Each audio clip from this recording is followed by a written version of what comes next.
안녕하세요, 구독자 여러분. 오늘 3월 10일 방송 시작했습니다. 한 주 동안 좀 많은 일이 있었죠. 뭐 탄핵하고 구속 뭐 시끄럽고 그랬는데 잘 끝나길 바랍니다. 대한민국. 그리고 봄 기운이 좀 부쩍 많아졌죠. 여러분들 봄 기운 좀 느끼시면서 또 새로운 한 주 시작하길 바라면서 방송 시작하겠습니다.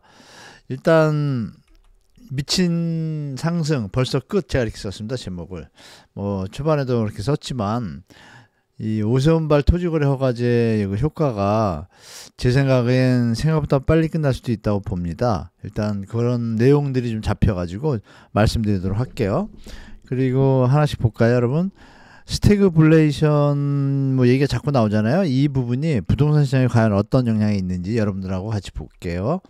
그리고 건설사 도산 얘기가 자꾸 나오죠. 벽산 엔지니어링이 또 뭐 보도에 나왔는데, 여러분들이 아시는 것처럼 제가 항상 말씀드렸지만 언제 터져도 이상하지 않다 몇 번 말씀드렸죠. 아마 4월 이후에 그런 일이 좀 많아질 겁니다, 여러분. 둔촌주공 가압류 뭐 이런 뉴스 좀 보셨을 거예요. 이거 좀 설명드리고요. 들썩이는 서울부동산 땡땡, 제가 가리고 있는데요. 벌써 꺾여 이렇게 썼습니다. 꺾일 듯 이렇게 썼는데 예측입니다. 과연 어떤 것을 보고 제가 이렇게 말씀드리는지 보도록 하겠습니다. 자, 가보겠습니다. 스태그플레이션 우려, 제가 이렇게 썼죠. 부동산 가격 조정이 된다? 볼까요? 요새 이제 이런 기사가 좀 많죠, 여러분. 보시는 바와 같이 많아요.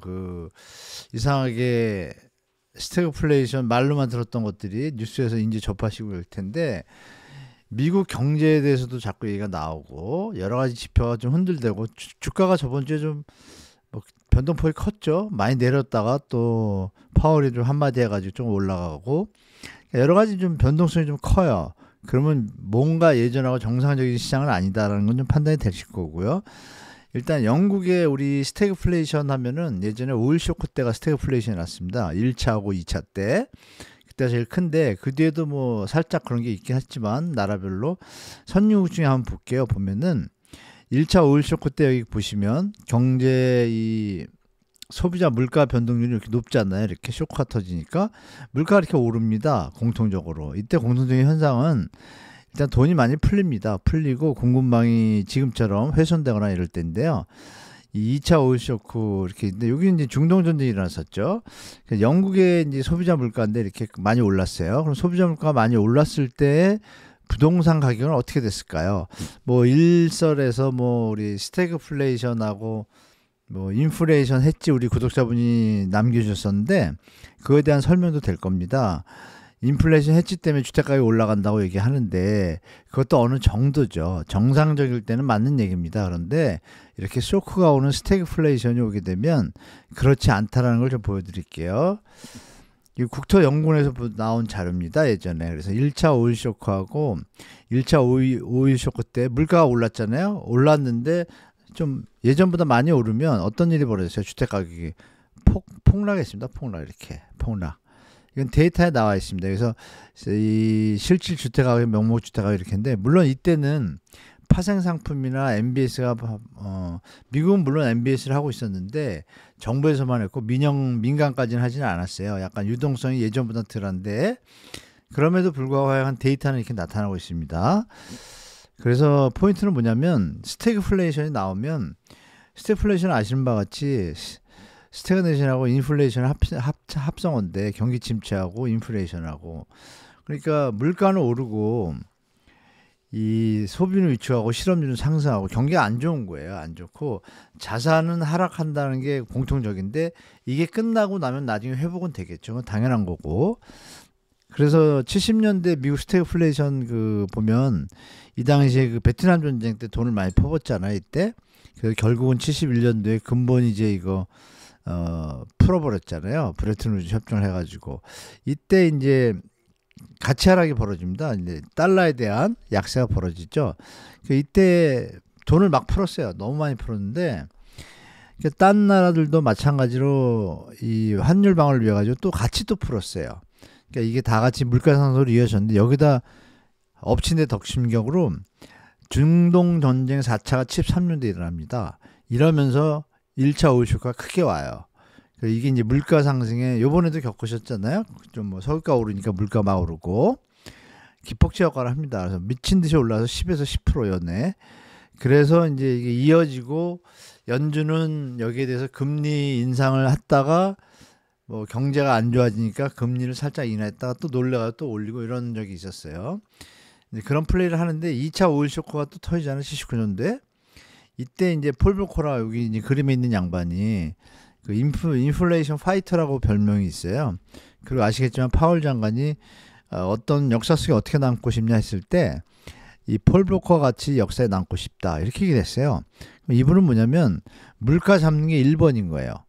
그래서 이때 아쉽게 물가를 잡고 나면 이게 이제 80년 초인데 이때부터 2000년 IT 버블 터지기 전까지 쭉 잘 갔잖아요. 미국이 20년 동안. 그리고 그것도 가볍게 넘기고 2008년까지 넘어간 거예요. 한 25년 30년을 물가 오르는 인플레이션에 대해서 완전하게 잡아주니까 물론 그 당시에 그 기간에 금리가 급하게 올라가니까 좀 경제 쇼크는 있었지만 2, 3년 고생하고 20년 좋은 게 낫죠. 제가 볼 때도. 근데 지금은 좀 약간 다른데 여하튼 스태그플레이션에 대한 그 경고들이 많이 나오고 있어요. 자, 미국도 이제 이때 보면은 똑같아요. 미국도 똑같이 이렇게 1차 오일 쇼크하고 2차 오일 쇼크 때 물가가 많이 올랐잖아요. 올랐는데 아니나 다를까요? 2차 오일 쇼크 때 많이 내려갑니다. 여기 그림이 없는데 여기도 내려갔습니다. 그래서 너무 많이 내려갔다는 걸 보여주는 거예요. 결론은 부동산 가격이 일부에서 당연히 자산 가치가 인플레이션이 발생을 하면은 자산 해지 기능을 하는 건 맞죠. 근데 그거는 경제가 정상적으로 우리가 안정적인 경제 성장률 인플레이션 2, 3%대 얘기고 3, 4% 이 수준인데 이게 이제 지속적으로 길어지거나 임금 상승은 안 되고 부작용이 생기기 시작하면 반대 효과가 있는 거죠. 주택가격이 내려갑니다. 그럴 가능성이 저는 있다고 보기 때문에 너무 펌핑이 많이 됐기 때문에 자산 조정 기간이 올 것 같아요. 그러면 안전자산인 물론 부동산도 안전자산이라고 하는데 금이 안전하기는 최고죠, 사실은. 그러다 보니까 이제 금이 이제 폭등을 하는 사태가 벌어졌죠. 자, 그래서 스태그플레이션이 벌어지게 되면 실업률이 늘어나고 물가가 당연히 오르고 기업 파산 증가하죠. 우리나라 지금 건설사 파산하는 것뿐이 아니라 홈플러스도 파산은 아니지만 법정까지 들어갔잖아요. 회생 절차 이런 부분들이 나타나기 시작해요. 근데 아시는 바와 같이 SBS 태영건설 터지고 나서 신동아건설 또 엊그제 벽산 또 홈플러스 뉴스에는 많이 안 나오는데요. 여러 군데가 지금 파산을 많이 했습니다. 그러니까 경제 동력이 많이 약해지고 있어요. 소비도 둔화되고 있잖아요. 경기 연착륙이 실패하면 경기 침체가 오고 주택 가격은 이제 하락하게 돼 있죠. 그래서 금은 원자재를 제외한 주식 등 자산 가치가 좀 하락합니다. 이때 충격이 올 수 있는데 이때 자산 관리 잘 하셔야 됩니다. 기존의 해법은 금리 인상을 한 다음에 금리 인상을 막 하면 이제 긴축이 되잖아요. 긴축이 되고 나서 경제가 너무 어려운다 싶으면 이제 그때서 통화량을 대신 넣어줍니다. 넣어주다가 물가가 완전히 잡히면 그때 금리를 조정 들어가는데 지금은 이제 이걸 동시에 해요. 동시에 하면서 약간의 이제 현대화폐 이론에서 돈을 풀면 풀린다 뭐 이러는데 이게 좀 문제가 많습니다. 역대 역사에서 여러 번 말씀드렸지만 돈을 많이 풀어가지고 안 망한 나라가 없잖아요. 로마, 뭐 송나라, 뭐 할 거 없이 다 그랬습니다. 물론 뭐 예외도 있을 수 있겠죠. 자, 그래서 아니나 다를까 우리나라에 지금 벽산 엔지니어링이 엊그제 이제 또 법정 관리 들어가잖아요. 얼마 전에 신동아건설 뉴스가 나온 지 얼마 지나지도 않았고 연초부터 뭐 이런 분위기가 막 나와요. 작년 말부터. 그리고 이제 이 삼부토건도 마찬가지. DS 여기 이런 데들이 부채 비율이 되게 높아요. 여러 번 말씀드렸지만 그래서 이런 보도가 나왔죠. 올 들어 벌써 7곳. 근데 이게 중견건설사예요. 뭐 백이 좌우로 이런 데들. 그러니까 다 들으면 아는 데들입니다. 뭐 삼정기업, 삼부토건은 뭐 사고도 쳤고 삼부토건 뭐 사고 아시잖아요. 삼부토건 뭐 부채 비율 어마어마하고 또 다른 건설 이수건설이라고 좀 그래도 안정적인 건설회사라고 생각했는데 부채 비율이 820%로 올랐어요. 추가 법정 관리 늘어날 거 당연하죠. 이건 뭐 제가 작년부터 말씀드렸잖아요. 이게 이제 본격적으로 몰릴 때 작년에 말씀드렸죠. 3월 말에 이제 결산을 해가지고 4월 초에 이제 내용들이 나오는데 그러면 결산 상태가 안 좋으면 작년 말에 회계 정리가 된 결산보고서 나왔을 때 여러 가지 예측을 할 수가 있잖아요. 재작년보다 나아지지 않고 상태가 안 좋다. 부채 비율은 늘었다. 현금 유동성은 좀 안 좋아졌다. 이러면 채권단에서는 움직일 수밖에 없습니다. 그렇죠? 좀 더 가면은 또 문제가 생기니까 자 그런 걸 우리가 예측해야 되고 시장의 경제에 분명히 조금 부정적 영향은 있을 것 같습니다. 30대 건설사 부채 비율 저번에 금호건설 것 때 제가 한번 보여드렸잖아요. 태영건설 747, 금호 640%. 요번에 뭐 나오면 800짜리도 나오고. 근데 여기서 보면 이 건설사 중에 이제 벽사는 이제 안 들어 있었는데 이 밑에도 유명한 회사들이 많잖아요. 그러니까 여기 건설사들 보면 요 빨간 색깔을 쓴 데 보면 다 들으면 아는 회사들입니다. 200%다 넘어요. 그럼 여기서 롯데 요새 얘기 나왔잖아요. 시그니처 타운 뭐 담보로 맡긴다 그랬다. 이게 도저히 유동성이 안 풀리는지 매각하겠다 그러고 이런 여러 일련의 일들이 계속 연이어 있다라는 것은 우리가 조금은 충격에 대비할 필요가 있다라고 좀 말씀드리겠습니다. 신탁사 저번에 말씀드린다는데 신탁사 적자가 작년 4분기에 어마어마해요. 그런 일이 거의 없었거든요. 그것도 바로 내일이나 모레 올려드리겠습니다. 신탁사 상황이 안 좋다는 얘기는 보증을 쓰는 업체가 보증 역할을 못하는 거예요. 그럼 이것도 물론 금융위에서 금감원에서 이복현이 뭐 애를 쓰는데 벌써 뭐 2년이 흘렀잖아요. 여러분이 아시겠지만 2년 동안 뭐 개선된 게 없잖아요. 그렇죠? 그러면 결과는 뭐 좀 보이지 않나 이렇게 봅니다. 조심하셔야 될 것 같아요. 자, 둔촌주공 소송 관할 이런 얘기 있는데요. 이런 통보서가 날라왔습니다. 5일날 3월 5일날 둔촌주공 조합자산 가압류동 조치 예정 통지서 또 예정이에요. 예정 이렇게 하겠다. 이게 왜 이런 일이 벌어졌냐. 이게 좋은 뉴스는 아니죠. 우리 올림픽 파크포레온 조합원들이나 이분들한테 좋은 일은 아닌데 이 상가 때문에 이제 벌어졌습니다. 이 일이 상가가 전체 호실의 70%인데 70%가 이제 분양이 됐어요. 상가 중에.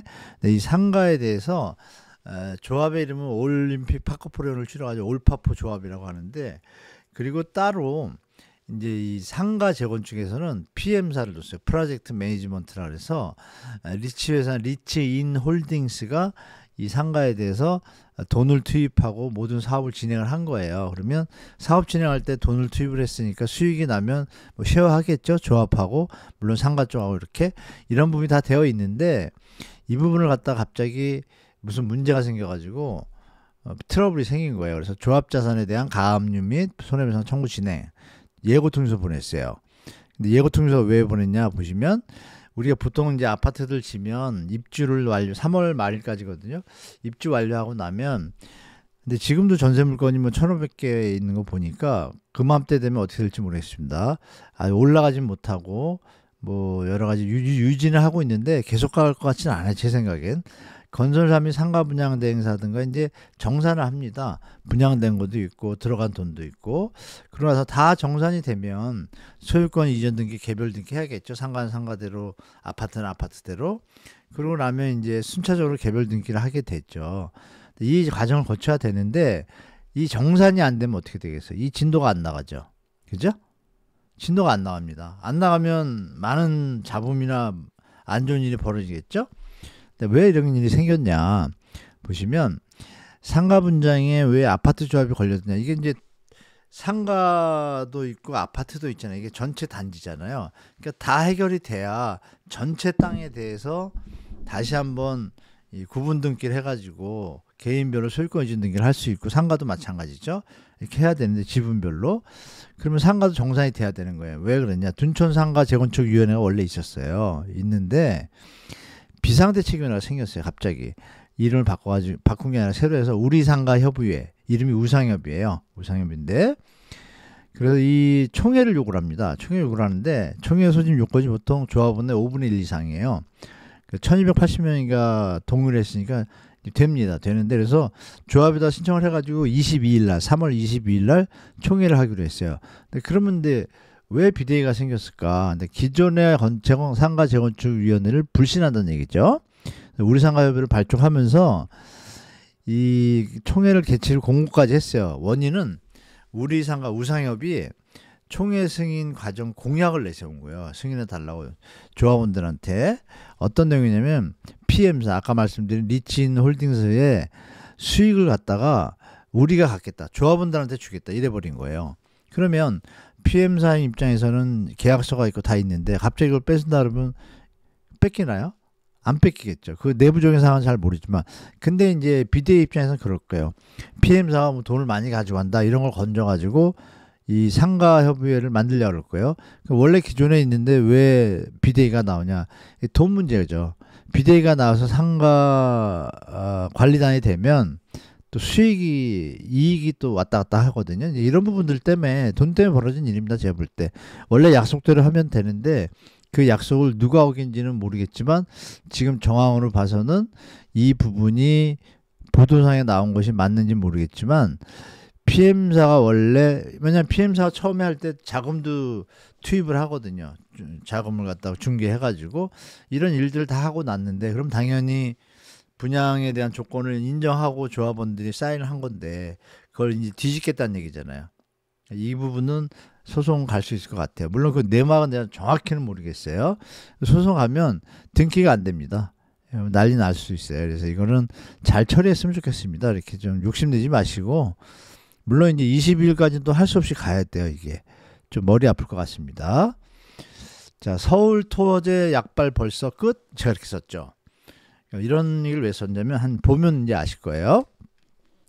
지금 뭐 한 달 내내 1월 12일부터 오세훈 시장이 뭐 개인 재산권이라서 공부를 띄우더니 몇몇 학자들이 뭐 개인 재산권도 얘기해가지고 강남 가격이 안 내려오고 계속 올라가고 있는 와중에 푼 거는 정말 이건 이율배반적인 행동이라고 좀 봐요. 주택 가격이 투기 요소가 없을 때 하는 건데 때가 좀 안 맞죠. 그리고 저번 주에 말씀드렸지만 6월 22일이면 자동 해제인데 그걸 굳이 왜 땡겨가지고 했는지 다 말씀드렸죠. 저번 영상 보시면 아실 거고. 그래서 보시면 3월 10일까지 그러니까 엄밀히 말하면 연휴가 있었으니까 4, 5, 6, 7, 8일이죠. 8일까지 거래 한 주잖아요. 그러면 4주 중에 한 주니까 거래된 걸 분위기를 보면 상을 알 수 있습니다. 그래서 제가 여러분들이 아시는 brbrx.com에서 체크를 해보니까 이렇게 거래가 됐습니다. 150건이 거래됐는데 그중에 이제 15개 구만 제가 주요 구만 좀 뽑았어요. 다른 구는 나중에 한번 말씀드릴게요. 보시면 여기 거래가 없죠. 이쪽에. 강동구만 좀 많습니다. 강동구.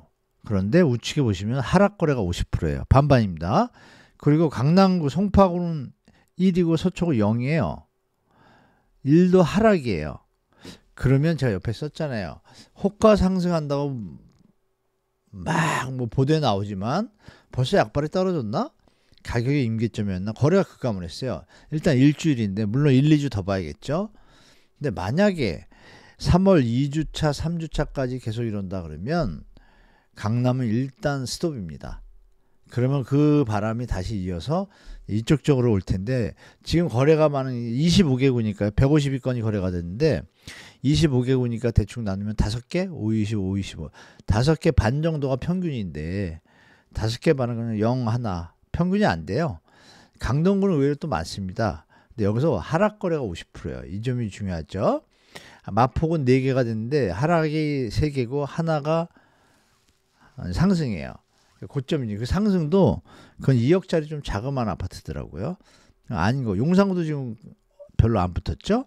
광진구는 의외로 키 맞추기를 하는지 상승이 좀 75%예요. 아직도 힘을 쓰고 있습니다. 동작구는 상승이 6이고 하락이 40%인데 가격대가 10억에서 11억, 12억이 많고 15억이 한두 개 있고 그렇더라고요. 11개 중에 9억대도 있고 그러니까 가격선이 이제 정해졌어요. 어느 정도. 그 양천구 보시면 9개인데 여기도 가격대가 뭐 예전에 20억짜리 이런 것들은 별로 없고 하나가 있고 나머지 8개는 다 10억 초반이나 11억, 12억, 가끔 13억 이런 경우 같아요. 그러면 가격 수준이 정해졌잖아요. 현재 이제 수요자들이 어느 수준에서 머무는 거예요. 그 돈도 사실 작은 돈이 아니지 않습니까? 저번에도 말씀드렸지만 제 아는 지인도 13억짜리 무리는 아니고 뭐 미리 트라우마가 있어가지고 산다고 하시더라고요. 자, 성동구 17건인데요. 성동구가 좀 힘을 쓰고 있습니다. 9대 그러니까 여기 17개인데 10개, 이게 잘못 썼네 제가. 17개인데 이 10개 정도 하고 5개, 6개 정도가 하락이고 그래요. 요건 상승이고 강세를 좀 보이고 있습니다. 그러니까 노원구 거래 많이 됐어요. 다른데 뭐 20배, 15배죠. 노원구 여전히 거래가 많아요.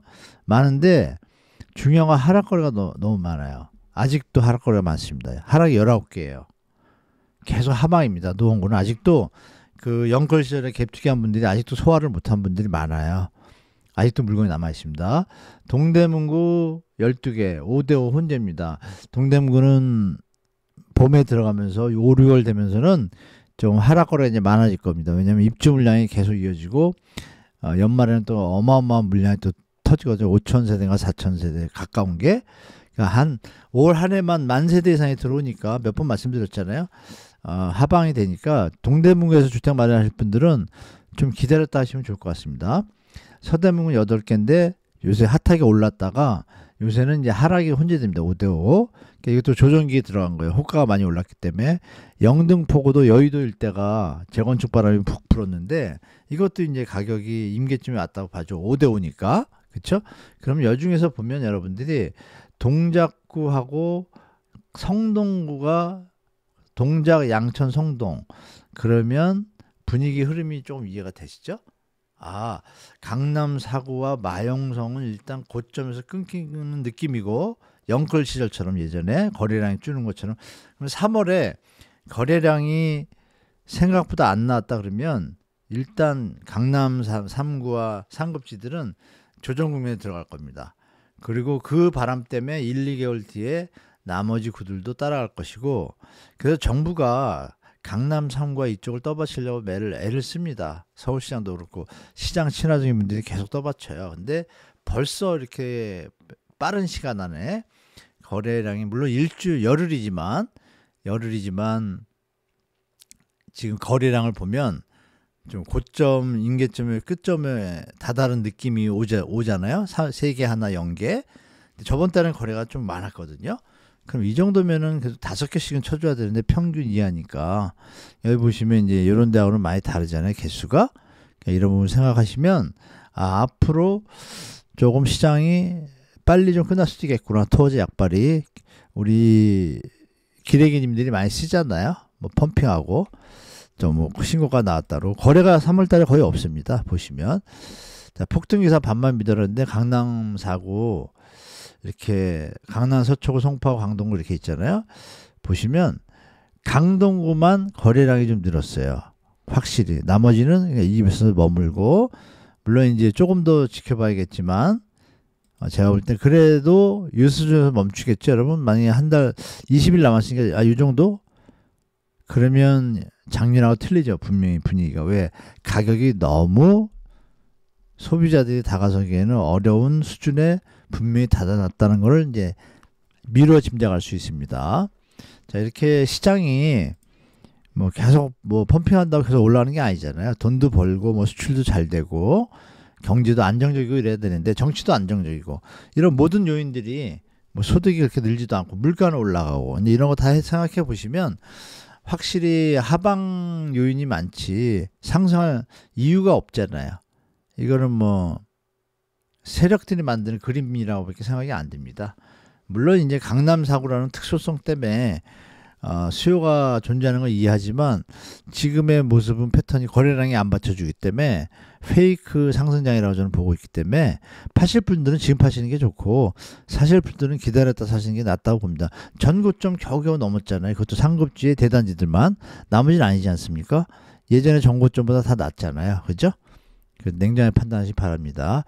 자, 이렇게 이번 주 여러 가지 일이 있었는데 간단하게 시장 분위기 말씀드렸고 제가 오늘이나 내일 신탁사들이 적자라는 거는 의미가 되게 큽니다. 그러면 벽산 엔지니어링 보도도 보셨고 여러 가지 다행인 건 그나마 이제 정부에서 조절을 어느 정도 강력하게 해서 그런지 한꺼번에 막 터지지 않은 건 다행인 것 같아요. 그죠? 차근차근 하나씩 터지고. 물론 이제 가랑비에 옷 젖는다고 이게 좀 더 무서울 수도 있겠지만 뭐 홈플러스 사태도 그렇고 여러 가지 뭐 팀F, 팀원, UMF 팀원 사태부터 해서 계속 주기적으로 뭐가 자꾸 나오잖아요. 그럼 우리가 이제 좀 조정기 구간에 들어오지 않았나 저는 이렇게 보고 있습니다. 그래서 이제 한번 오면 갑자기 이걸 억지로 막고 있으면 터지면 한꺼번에 다 터지잖아요. 그러니까 정부가 잘해서 연착륙되게 해야 되는데 지금 하는 행태를 봐서는 만만치 않습니다. 그래서 대출 규제가 이제 7월부터 들어가니까 그때부터 잘 되면 연착륙이 차근차근히 될 것이고 공급 물량 때문에 3기 신도시에 대해서 분야가 좀 비싼데 그것도 좀 조정을 해서 조성원가제로 한다라면 부동산 시장이 우리 청년들이나 무주택자분들이 예측 가능하게 좀 희망을 갖고 살 수 있는 정상적인 주택 가격이 된다라고 저는 볼 수 있어요. 그래서 그런 날이 뭐 제가 볼 땐 조만간에 올 것 같습니다, 여러분. 그래서 여하튼 뭐 건강 관리 잘 하시고 다음 영상 때 찾아뵙도록 하겠습니다. 자, 행복한 한 주 되시고요. 끝까지 시청해주셔서 감사합니다.